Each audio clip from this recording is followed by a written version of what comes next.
Welcome to the Double Take podcast. My name's James. I fucked it up already. It's fucking bored there, eh?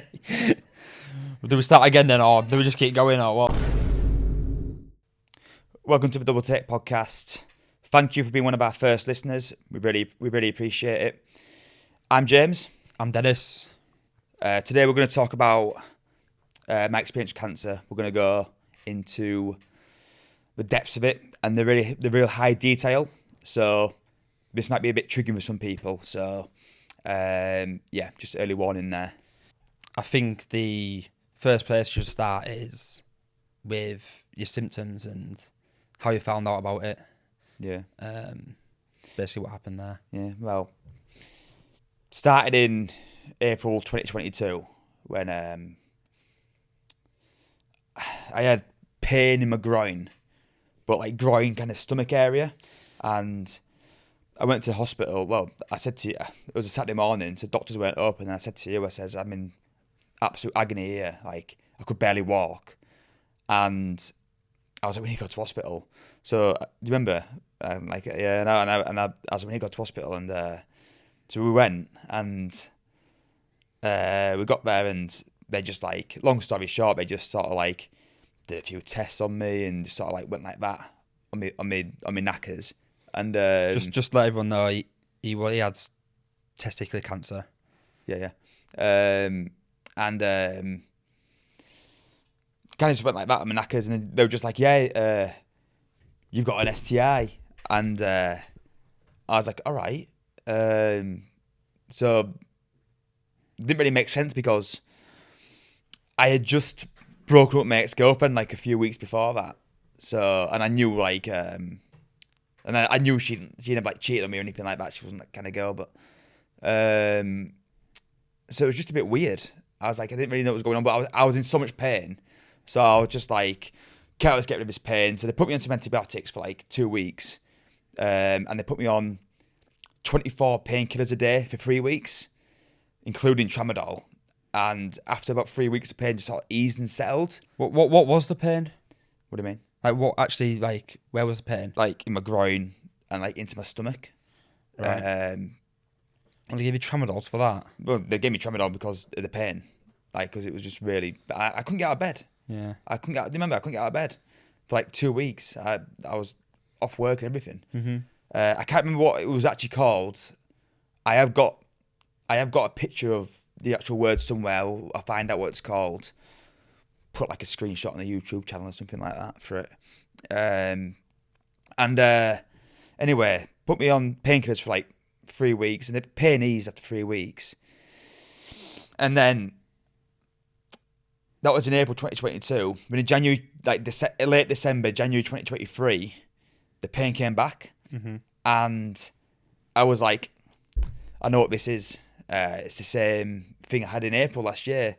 So I just went to the clinic, sex clinic, and I was like, oh, I know what this is. I've had it before. Just give me the tablets and I'll go. And they're like, well, we'll test you anyway. So they tested me and gave me the antibiotics. Anyway, antibiotics didn't work 2 weeks later. So I went back and I was like, I'm still in pain here. And they're like, yeah, there's nothing wrong with you. Like, we've checked your tests and you're completely clear. But they said, but there is blood in your piss. So I wasn't pissing blood, but there was just blood in my piss. There's a big difference. And they were like, yeah, you need to go to doctors. And I was like, fuck it. I said, let's just go to hospital again. Like, I need to get this sorted out. You know what the problem is? Going to the doctors, it's like a military operation. Yeah. It's just impossible to go to the doctors. Yeah, especially our doctors. Yeah. So that's already like a bit of a deterrent in it to get things sorted. Yeah, and I just couldn't bother waiting because I was just sick of being in pain. And so we went to the doctors. So we went to the hospital, and I basically said to him, I don't want to leave today without knowing what's going on, because I was in proper pain. I'd spent a while like ignoring it, just getting on with it, because I was so busy with work and I was just cracking on. And we were in there, and they were like, yeah, you've got kidney stones. So, and the reason for the blood is because the kidney stone's stuck in your ureter, which is the tube what connects your kidney to your bladder. And they're like, and what's happening is the stone's scratching on the ureter and it's causing a little bit of blood to get through your urine. I was like, all right, fine, whatever. I was buzzing at this point. I was like, fine, let's get it out there however we can, because I was in agony. And so they put me in for a CT scan a day later, and they were like, yeah, you got to get your results for the day after that. So I went in for my scan, and I didn't get the results for 3 days. And I kind of just walked into the hospital and was like, No, that's not exactly what happened. what happened? They said, we should have the results back for you tomorrow on the Tuesday. So the Wednesday came, and you didn't hear anything. So on the Thursday, you chased them back up, and they weren't replying, so you drove up to the hospital and asked for your results. Is that what I just said? Is that what you said? Is that not what I just said, no? You said it was 3 days later, wasn't It was about 3 days later, yeah. That was 2 days. Whatever. 2-3 days later, I just drove up there, and I basically went in and like just demanded my results, and the woman behind the desk was actually really helpful. She was like kicking off for me. Yeah. She was like, "He's not had his results yet. It's been 3 days." I was like, "Go on, Karen." And anyway, so I went to surgical assessment unit, and they basically said you can wait here for a few hours and we'll give you your results, or you can just go home and we'll give you a ring and we'll let you know what the crack is. I was like, "Sound, I'll go home then." So I drove home. I started driving home, and I didn't get 5 minutes out of the hospital driving away until they rang me back. And they called me back, and they were like, "Is that James?" I was like, "Yeah." And they're like, "Can you come back to hospital, please? We need to talk to you." So I was like, finally, they're going to fix me. I was like, they're going to get rid of my kidney stones. Thank fuck for that. And then I got in there, and they were basically like, "Yeah, we've got your results here, your scans." And I was like, "Go on then, let's have it." And they're like, "It's not kidney stones." They were like, "It's an extremely high chance it's cancer." And I was like, right. I was like, okay. And I just said, "What's next?" And they're like, "You're not leaving hospital. You're not leaving hospital." So I rang you. I said, "You need to get down here. You need to get down here. It's not good. It's not good news." What did I say to you? You said, you rung me, you said, "We come to the hospital, please." I said, "Why, what's happened?" You said it might be the C word. So Yeah. And they said it's rather testicular or blood cancer. And then, yeah, they just kept us in there that night. But we went home first, didn't we? that was it though. It was like a switch was flicked. Like, Yeah. there was no getting ready for it. There was no nothing. It was that night in hospital, next day in surgery, and that was just his life for the next year or however long. Yeah. Can't really But it's still kind of still going on today. Yeah. Like it was like just like ready for war, wasn't it? Yeah. Like so when they told us, we says we got like, "You got to stay in tonight," but we said, "So can we go home, get some stuff?" So we just went home, and we got in the car. Me and David, we got in the car, and we were like talking about how we're going to approach it, and we just decided that we weren't going to be pussies about it, basically, and we were just going to go head first into it and get it beaten. Like failure just simply wasn't an option. Yeah, so the key thing was to be positive. There's absolutely no benefit to being negative and victimise yourself in these situations. You get nothing to gain from doing that. Yeah. So that was the thing we had to constantly keep reminding James about. Not so much me, obviously. I was there to support James. It was James who was going through everything. But that was the key to the key thought straight away was just to be as positive as possible. Yeah, because I'm very conscious. I'm very conscious that the mind controls your physical health. Obviously, a lot of people don't actually understand that, but the more scared you are, the weaker your immune system gets. I'm not a scientist, so don't call me out on that. So like I refused to be scared about it. I literally refused. Anyway, so we came back to hospital, and people were just coming to me all day. At this point, we didn't know how bad it was. We didn't know much about it, and I wasn't officially diagnosed, but I was as good as diagnosed. There was a tumour in my stomach, so we didn't know this at this point, but the tumour in my stomach was 14 centimetres by 8 wide and 5 thick. So it was it'd been there for a while. And that was just one of 5 tumours? No, there was 3. 3 tumours. So this is like... And I found the 4th one? No, there's 3. So we didn't know this. We didn't know this until the August, but we'll get to that later on. So they thought it was 14 centimetres by 8, 5 thick. They put me in for surgery. I got my testicle removed. That went off for biopsy. And what actually had happened was the tumour had grown so big in my stomach that it was crushing my ureter, which again was a tube what connects your kidney to your bladder. And it had crushed it, and it had deranged my kidney, and that was the reason for all the pain. So, and that pain had gone like right up my back, right down my leg. It honestly felt like I was like having a really long stroke.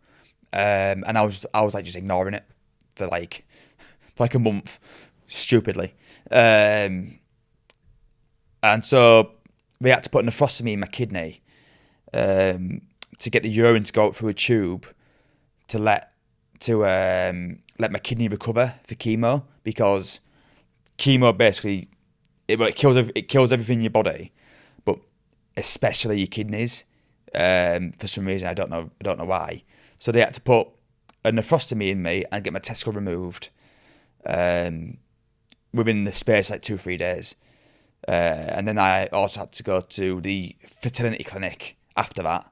So I had just had my testicle removed, nephrostomy put in, and told that I've got cancer. And then they were like, yeah, you need to go to the clinic and basically try to get some sperm. And I was not in the mood for that, trust me. Sad enough sometimes at the best of times. So that wasn't a fun experience, but nonetheless we had to do it. So I guess that was the start of it. And then about a week and a half, 2 weeks later, they put me in for chemo, and so people who have been around people who've had cancer, they know how the cycles of chemotherapy work. My cycles were really intense, so I had to have 5 days of intense chemotherapy, which was 24 hours a day, but 16 of them hours was hydration.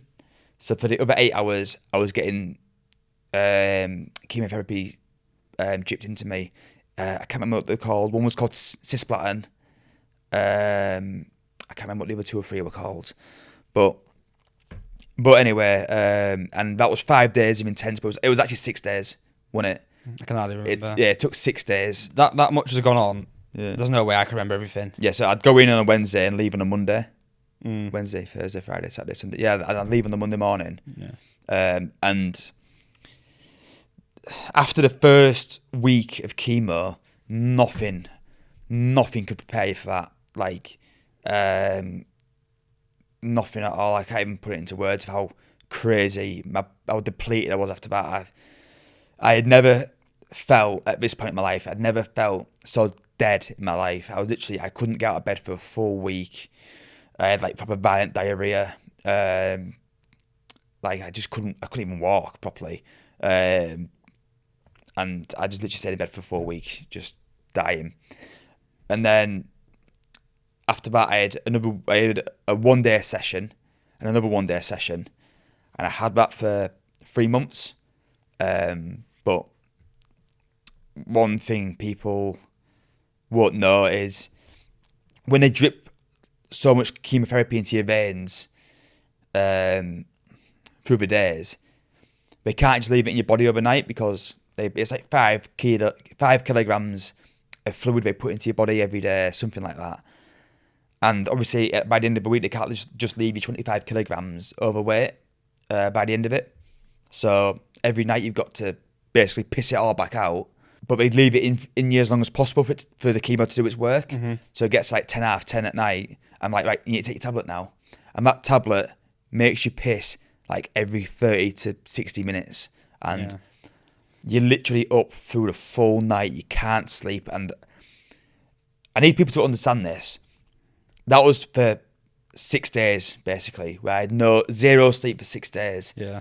Like, you imagine going... Just beyond exhaustion. Yeah, like, so far past it. Like, Yeah. you imagine just, like, 1 day of bad sleep. Yeah. Then, you might have 2 days of bad sleep. One bad sleep is like 4 bad days for me. Yeah, and, like, it like, 1 bad day of sleep, it just, like, it, like, fucks you up for, like, like the full day. But after 3 days of no sleep, your body starts to do weird things. Like, you start seeing, like, black dots in your eyes and stuff, and, like, it's just, like, in the air in front of you. Not to mention you've got, like, chemo all through your body. And your body just starts doing weird things after 3 days of zero sleep. And I'm not exaggerating, like, it's zero sleep. And I had that for 3 months. I literally went 3 months with no sleep. I was probably getting, in between my intense week sessions of chemo, I was probably getting 1 to 2 hours sleep a night maximum for 3 months, like absolute maximum. And yeah, that went for 3 months. But something that's really important to take away is, even through all of this, you were still incredibly positive and still good spirits through all of this. Yeah, I mean, it wasn't coming across like you felt like you were truly up against it. We were still thinking of the good times. Yeah. Still thinking of the positive outcomes and all of that. It's actually important because a lot of people were asking me, like, how I felt and stuff all the time. And it would really, really negatively and badly affect a lot of people, like the news I got. But I was kind of at peace because I've lived so much life anyway. Like, I've done so much in my life. I've lived in Australia. I've had a startup business which had successes in the failure. I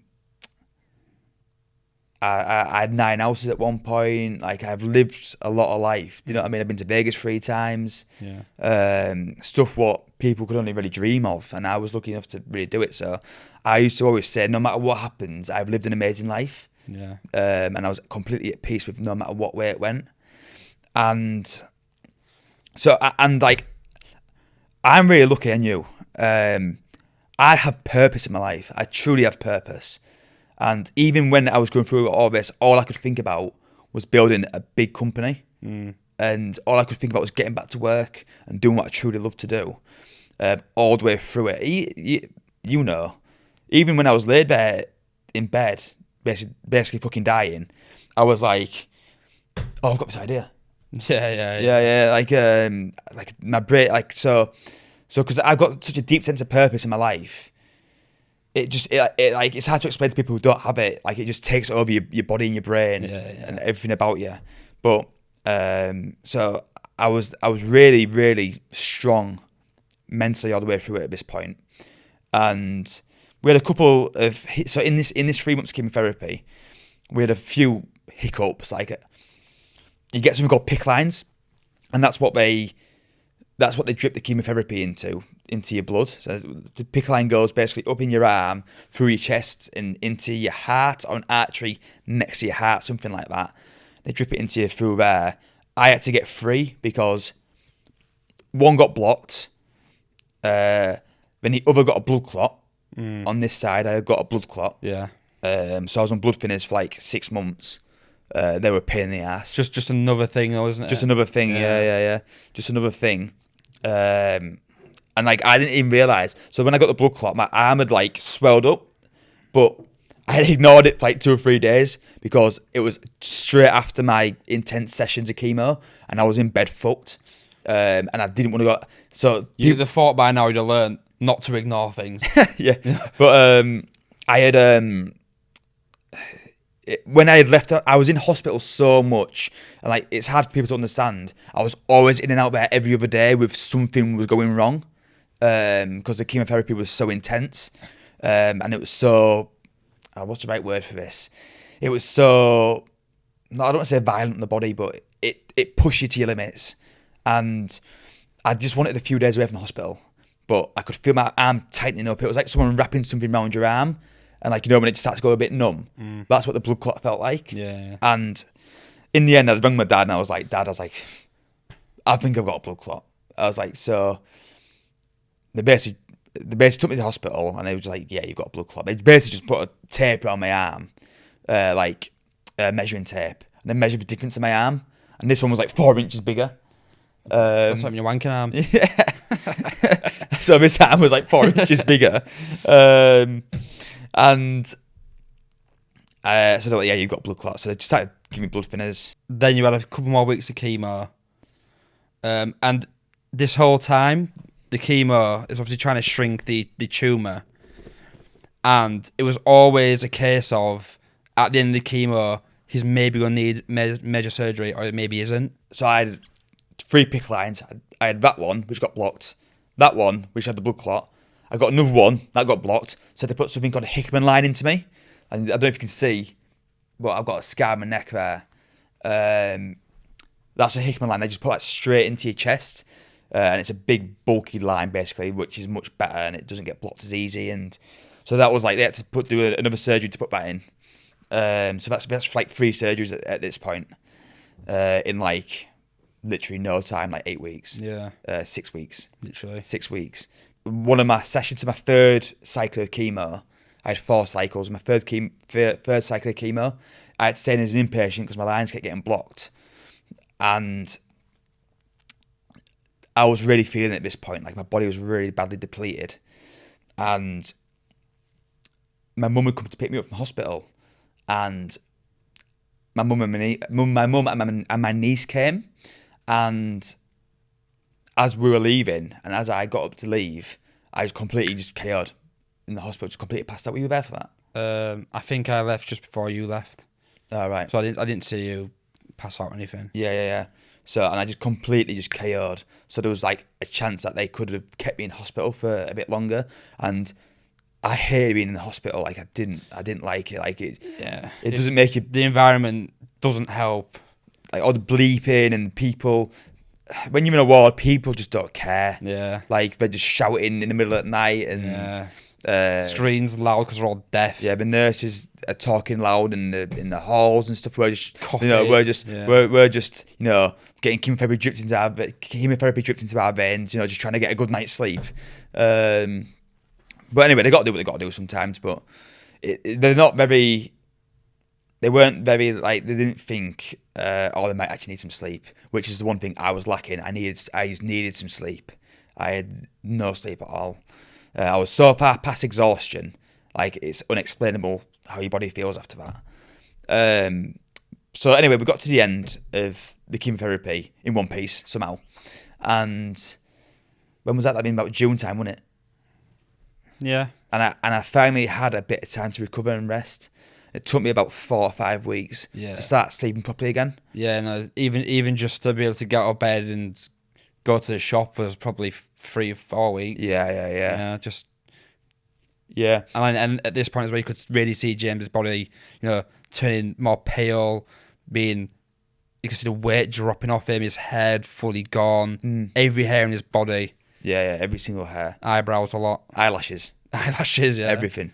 You could really, really see now that, it was in the trenches. Yeah, truly in the trenches. But luckily, I've got like a ridiculously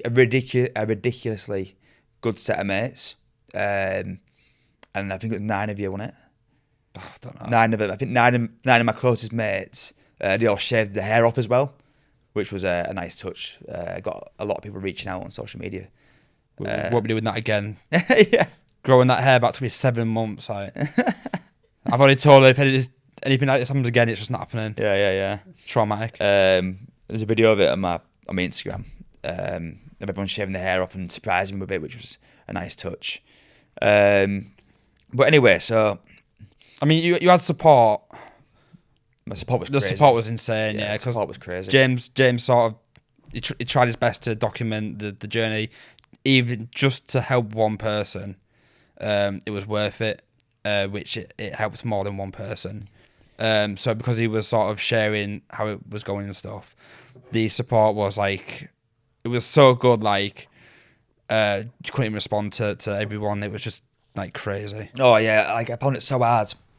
I had to give my phone to David for ages because I physically couldn't keep up with all the texts and like messages I was getting. Nah.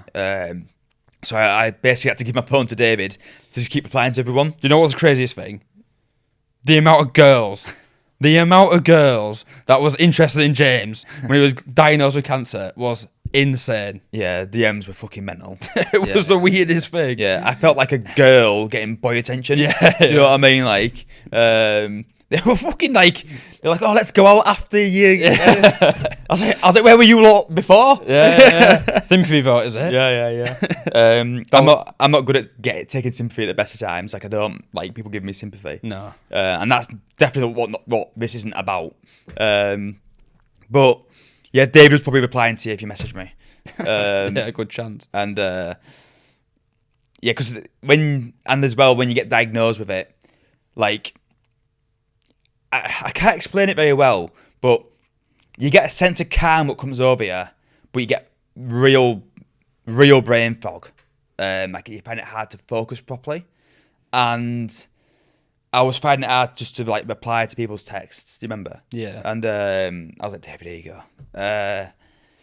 But where were we? Yeah, we finished chemotherapy, and I finally had a bit of time to recover and get myself back together.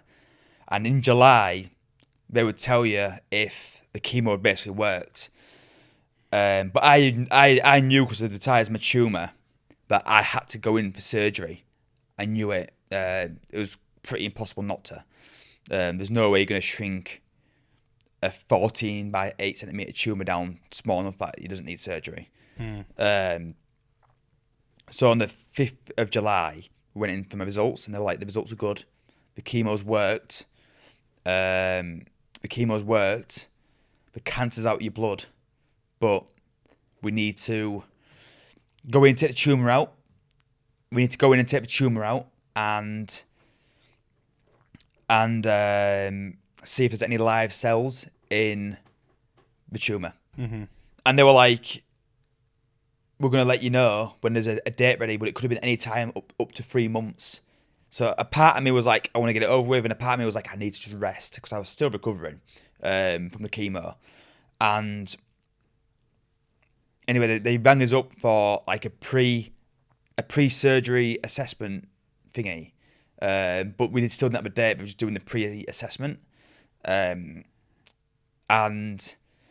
that was on like the 2nd of August. It was like a month later, and they're like, "Yeah, we've actually got a date next week." I was like, "Next week," and they had warned me how serious the surgery was.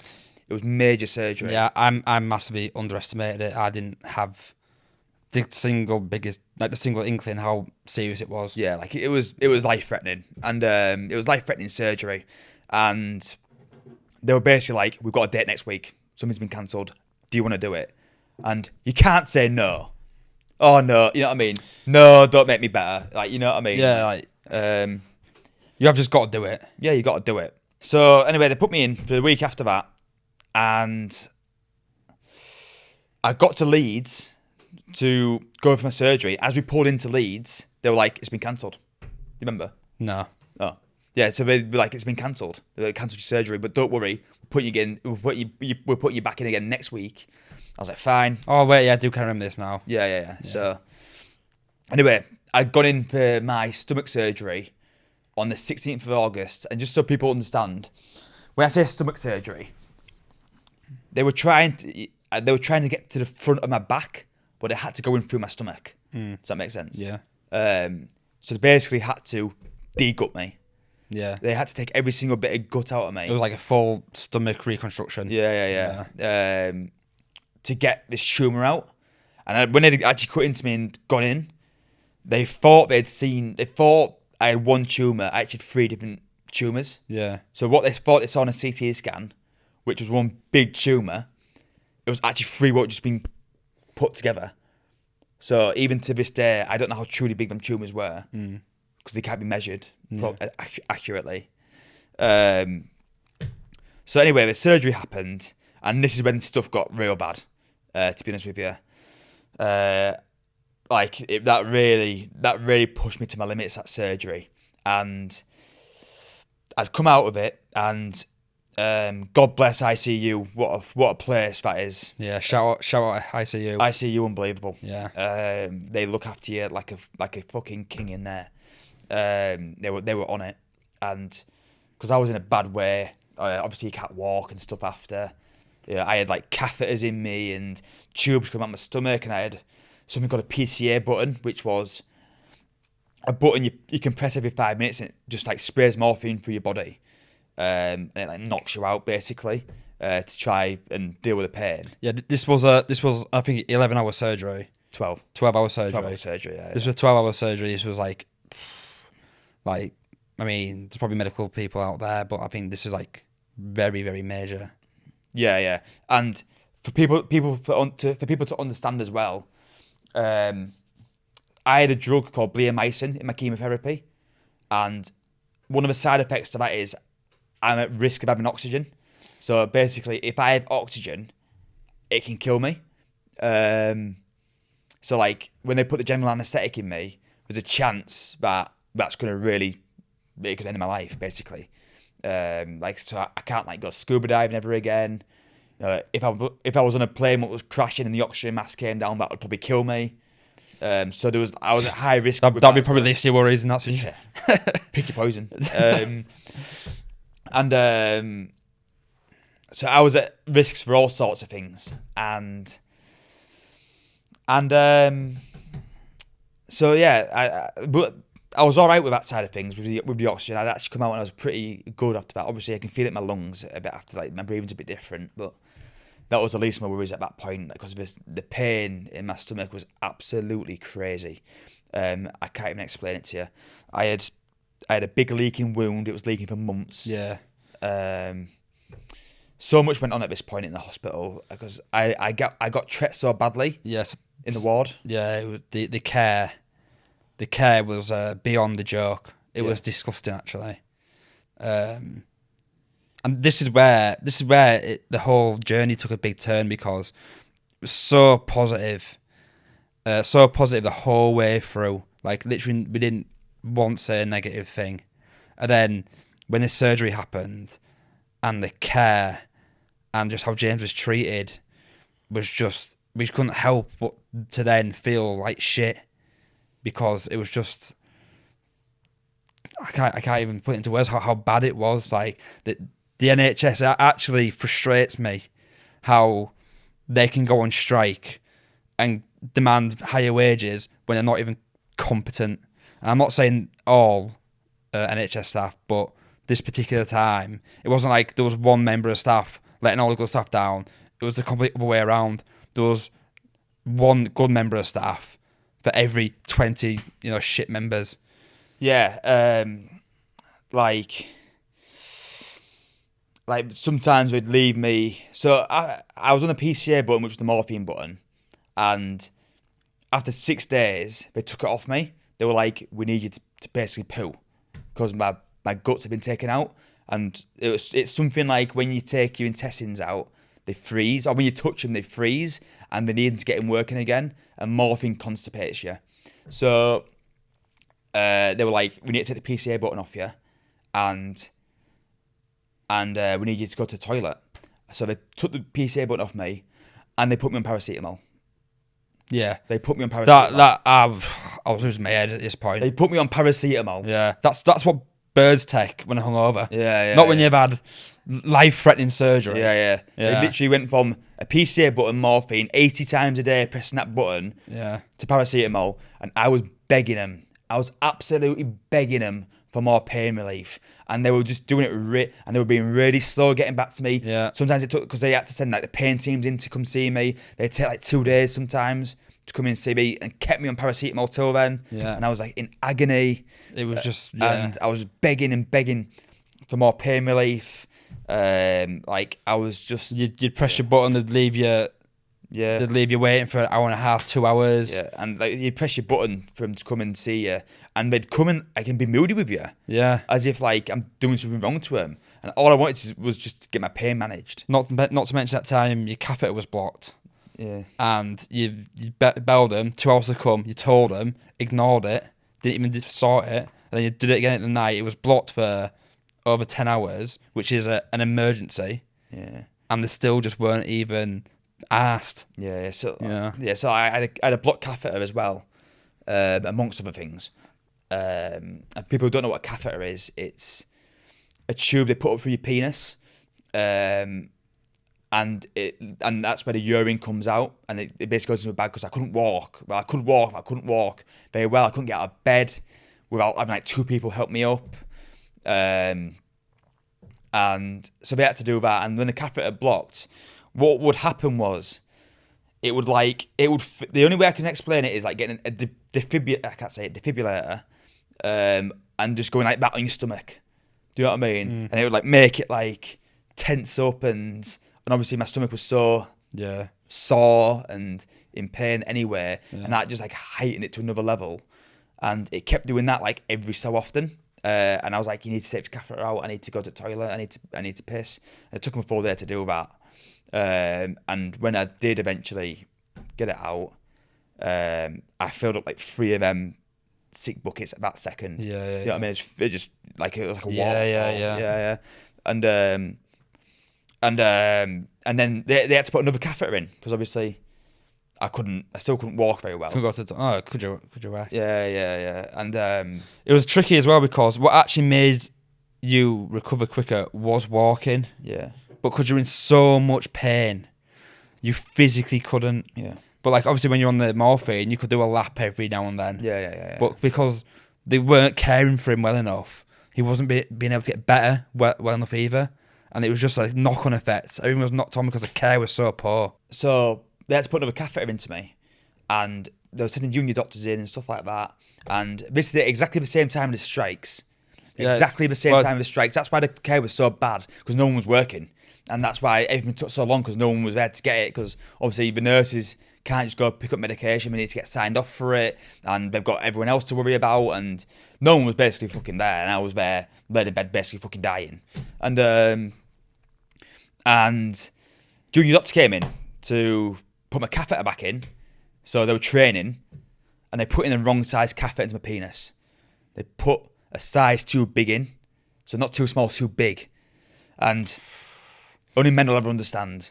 Yeah. Only men will ever understand what that will potentially feel. Even like. the idea of that. Yeah. Oh my God. You're probably cringing as we speak, thinking about it. Yeah. And it flipping killed. That was one of the worst things to experience. Luckily, it was like 15 seconds, but still fucking terrible. Yeah, like, talking about the strikes and stuff, I think it's a disgrace. Yeah. I think it's an absolute disgrace how a member of the NHS can do a degree, choose a line of work, know exactly what they're doing, start working there, and complain about the pay. It's an insane lack of accountability. Yeah. You can't study something for 4, 5, 6, 7, 8 years. Yeah.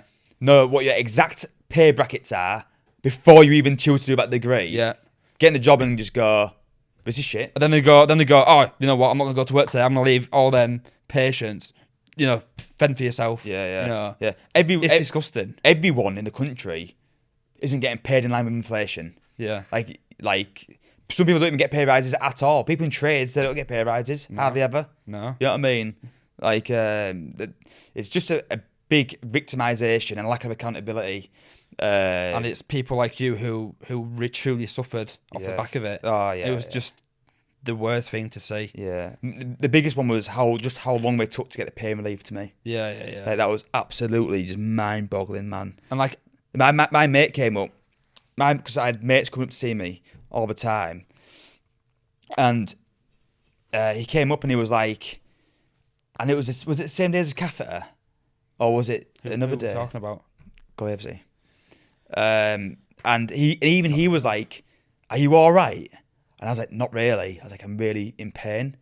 And I pressed the button when he got there, and people were only allowed to come up for 2-hour stints to visit. Yeah. And he was there, and I pressed the button when he got there, and he'd been there for an hour and a half, and they'd still not come to see me. Yeah. They'd still not come to see me. So he went to the hallway and was like, and word for word, he was like, he pressed his button an hour and a half ago. You've not come to see him. He's in absolute agony. And they went, it's not been an hour and a half. It's been half an hour. And they all just stood there talking. As if that's not even okay. He was like, well, what are you on about? It's like he needs some help. You know what I mean? Yeah. And they just ignored my button. Yeah. Like, ignored my button. Yeah. And like I was like in like major surgery. And it's like they feel like they feel like you owe them something. Yeah. You know, you pay. You know, you literally pay for the NHS. People virtue signal with this all the time. If you go in with a broken finger or a twisted ankle or something, NHS, mint, best thing ever. When your life's on the line, it's a different story. Yeah. It's a different story. And the NHS isn't free. We pay for it. We get taxed to fuck for it. So people were like, oh yeah, you know, it's free. It's not free. That's a scam the media push on you to make you think that we don't pay for it. Yeah. We pay for it. Healthcare isn't free. The thing is, with the NHS, we're fucked with it and we're fucked without it. Yeah, we're just in a weird scenario where my uncle lives in Canada, and it's private over there. And he says you will not walk into a doctor's and walk out without not knowing exactly what the problem is. Yeah, private. I got misdiagnosed twice. I got told I had an STI, which I didn't have, which they can't even diagnose you with. Yeah. In hospitals, they cannot diagnose you with an STI in hospital. And then they said I had kidney stones. And that's because they're just trying to get me out of there. Yeah. 100% they're just trying to get rid of me. Literally. I to this day, I don't know if I had stage 3 or stage 4 cancer. Yeah. But I had stage 3 or stage 4 cancer. Even to this day, I don't know what stage I was. And that's just, that was just crazy. Anyway, the surgery happened. I got home about like 2 weeks after. No, you were there for 20 odd days. No, I wasn't. I was there for 15 days. No, you were definitely there for over 20 days. Because James was in there for 2 weeks, and I was expecting you to be in there for 2 weeks. He's wrong, but we'll say that. Mate, it was that long ago. So much happened. It was a long. I was in there for a long time anyway. So I'd finally got home, and I couldn't get out of bed. I could not move. Like I really couldn't move.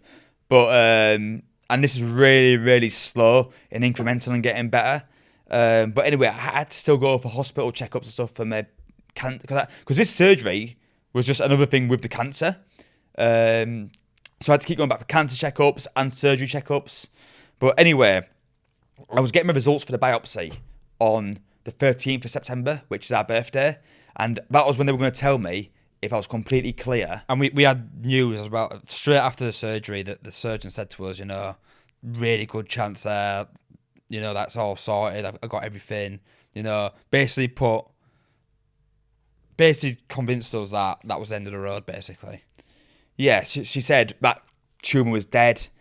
We got it all out. You know, it went really well, etc., etc., etc. So she'd given everyone hope in my family. Everyone in my family hope, that this was it. But people who were with me all the way through this will remember me saying, I will definitely need more chemo. Since the beginning, I was like prepared for it. I was like saying to everyone, I'm going to need another round of chemo here. Anyway, on my birthday, they were like, yeah, it's not good news. There was live cells in your tumour. So we're putting you straight back into chemo. But I was not ready for this. Like, I truly was not ready to go back into chemo. My body was 10% at best. Like, I was truly pushing my limits with this surgery. And they put me into chemo 2 weeks later. And I just wasn't ready. I couldn't even walk. Yeah. It was worse as well because we're having a few problems at home with the family, and it was just the stress and anxiety and the pain was just literally at an all-time high. Yeah, I needed 24/7 care, and anyway, they put me back into chemo on the 2nd of October, and this was 2 cycles, so it was 6 weeks. 6 weeks. So, and it was another 5 days of intense chemotherapy. It was called VIP, so VIP. And this chemotherapy was a little bit different from my first one I had. With this chemotherapy, I had to go in as an inpatient for this because one of my drugs was so dangerous to me. One of the chemotherapies was so dangerous that it had to get carried up to me in a briefcase, and I had to have 2 nurses watching me whilst it was getting dripped into me every second. Yeah. Because of how bad it could have been. And yeah, after that first week of chemotherapy, I have never felt... Bearing in mind, you're still recovering. You're still absolutely knackered from that surgery. Yeah. So now you've got this awful pain from the surgery, which is like unbearable. Yeah. And you're getting chemo dripped into you. Yeah. And that just kills everything in your body. Yeah, it's just poison. So you can't even get better now. Yeah, chemo is just another word for poison, yeah. Yeah. So because what the chemo does is it basically kills every cell in your body. So, and I needed the white blood cells to repair my wounds, and they go. And yeah, they go. They can't repair you. So I was behind on getting recovered from that as well. Yeah. But after my first week of that second round of chemotherapy, I had never felt so close to death whilst being alive in my life. I was literally... Whilst being alive in your life. Yeah. So I'd never felt... We're in the paradox. I'd never felt so close to being dead whilst being alive. You can't feel dead if you're not alive. I had never felt so close to death. So I didn't say I never felt dead. I was close to death. All right, okay. Sausage. Anyway, I'd never felt so close to death in my life. I was shitting blood. I was pissing blood. I was throwing up blood. I couldn't walk. If I'd walked to the toilet in my house and back, it felt like I'd run a marathon. David would have to hold me up in the shower. I couldn't shower. Like, I couldn't stand up or anything like that. People had to brush my teeth for me. Like, it was fucking crazy. I couldn't eat without throwing everything back up. Like, I couldn't eat anything. I had lost 3.5 stone at this point, which was good because I needed to. That was the hardest point for me,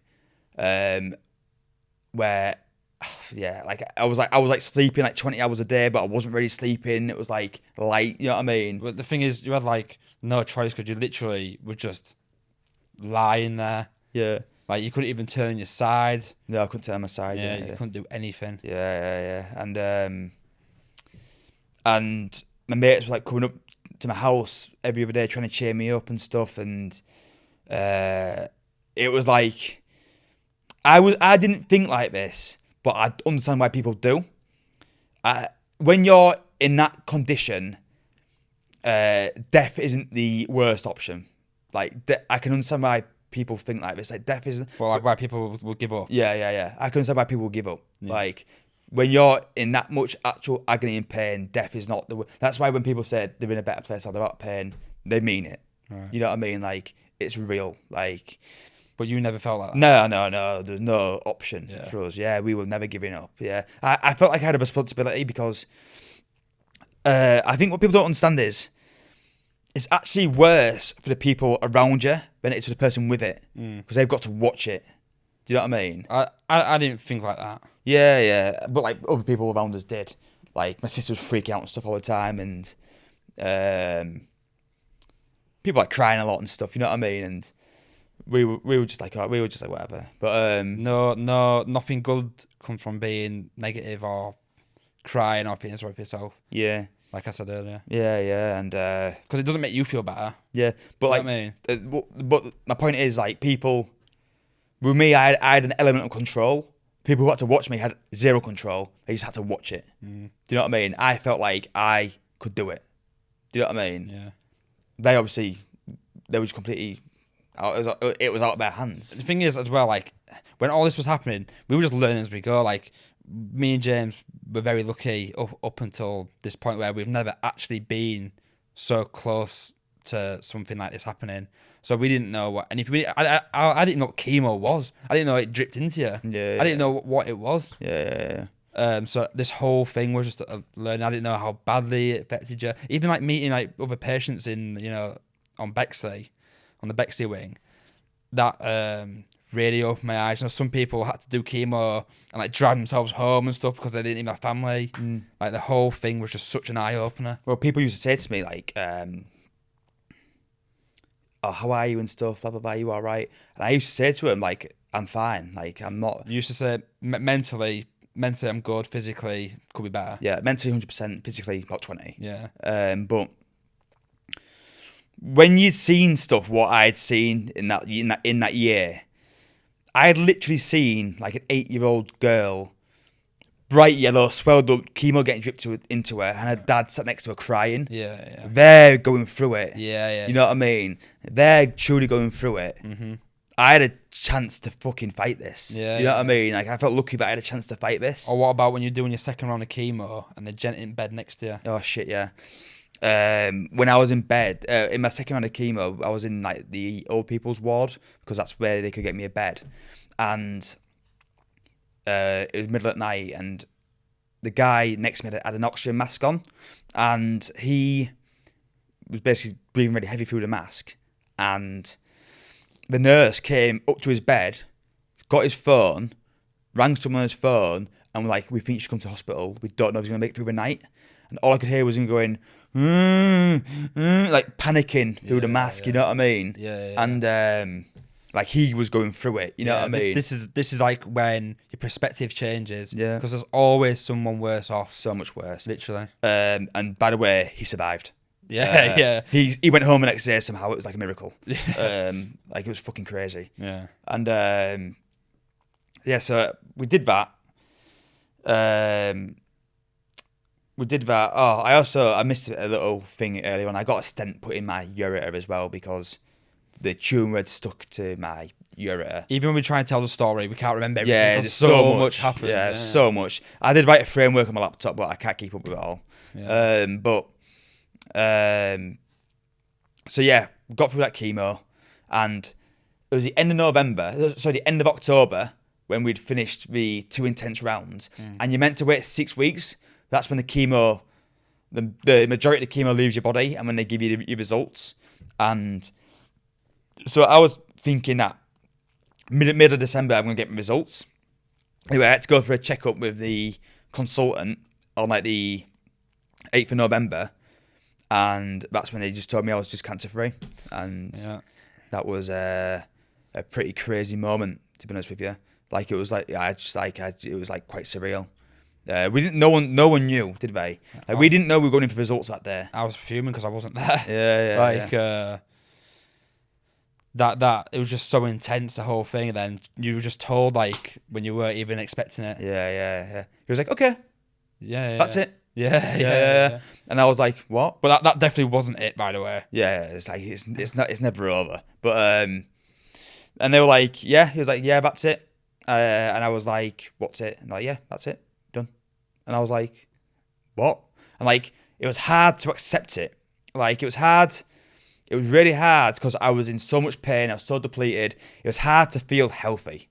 Do you know what I mean? Yeah. It's hard to feel cancer free. By the way, still recovering from this surgery. Yeah, still recovering. So we're now May the 18th. Yeah. And I think it's going to be something I got to live with for the rest of my life. The pain from my surgery, which is fine. If you had said to me before it started that you're going to go through 18 weeks of intense chemotherapy, 6 surgeries in a year, a load of other shit, a blood clot, whatever, and by the end of it, you're just going to have a little bit of pain in your stomach, you take it.